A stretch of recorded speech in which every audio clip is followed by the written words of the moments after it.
Mga pa siya kumagko ato kadako, magko sa tiil. Mo niya kung gigamit pag try niya. Para sa katong nangutana og giunsa daw nako pag rescue ang katong gipaak sa buhaya. Mo niya akong gigamit stick. Kaya kay dako naman siya, napoy dako-dako nga stick akong gigamit. Kada mo tuktok ko ani, mo ni ang sundon.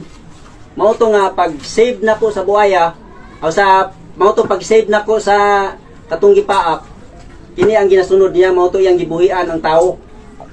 Kini gisunod niya, katulo nako kadukdok, katulo pud ako ka istorya, gibuhian na dayon niya ang tao.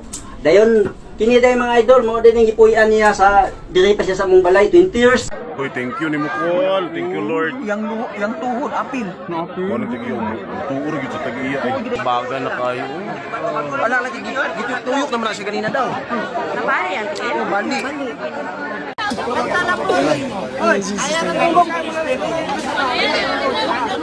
Lagi na sa imo ba? Ila na. Mga tag-iya dong. Ipatuod yung buhay sa iya.